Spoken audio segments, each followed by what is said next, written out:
Și am ajuns la 26. Oare ăsta-i anul în care am mai multe șanse? Oare ajungem să facem tot ce ne-am dorit? Până să avem cu ochii ultimul clipit? Oare putem să facem lumea plină de culoare? Oare ăștia încă-și bagă mâna în alte buzunare? Oare sunt puțin pe lângă în ceea ce zic? Oare? Dar promit că încet și sigur o să mă ridic.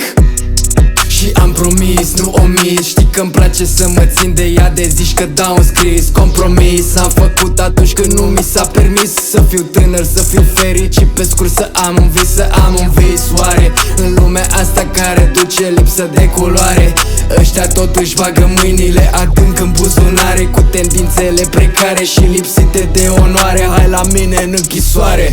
Bun venit la mine în închisoare. E puțin răcoare, locul în care demonii ca voi nu au scăpare. Oare greșesc, oare sunt captiv în mintea mea? Mă părăsești, oare știu sigur că tu ai vrea? Dar un mic secret și rea-n veci, n-ai cum să o găsești clar. Dar promit că încet și sigur o să mă ridic. Wow, ai tupeu, cu cine crezi că reușești? Dar promit că încet și singur o să mă ridic. Ok, îmi place cum gândești, dar trebuie să o dovedești. Dar promit că încet și sigur o să mă ridic. Da, suflet dobândesc, sigur o să reușești. Dar promit că încet și singur o să mă ridic. Trec cu moartea ca lume să-mi asculte arta. Asta-i partea în care mi se scrie sigur cartea. Nu mai vreau să fiu un oarecare pe care cu siguranță viața tot îl calcă în picioare. Vreau să fiu de nedescris, un zeu propriu zis, cu un flow interzis. Să ajung în viitor să fac un compromis. Talentul meu l-a scris, să-l dau la schimb, că mi-am îndeplinit un vis. Exact asta mi-am promis. Dar un mic secret și rea-n veci, n-ai cum să o găsești clar. Dar promit că încet și sigur o să mă ridic. Wow, ai tupeu, cu cine crezi că reușești? Dar promit că încet și singur o să mă ridic. Ok, îmi place cum gândești, dar trebuie să o dovedești.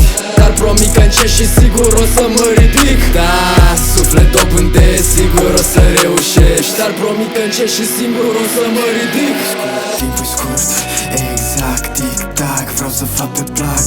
Tic-tac, eu m-am săturat să mă tot întrec cu lumea. Recent am aflat că mi-e tot una, dacă adevărul moare și se naște cu minciuna.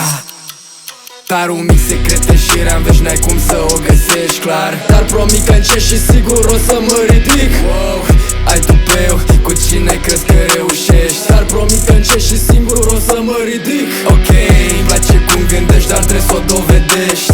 Dar promit că încet și sigur o să mă ridic. Da, suflet dobândesc, sigur o să reușești. Dar promit că încet și singur o să mă ridic. Ca lumea să-mi asculte arta. Nu mai vreau să fiu un oarecare. Oare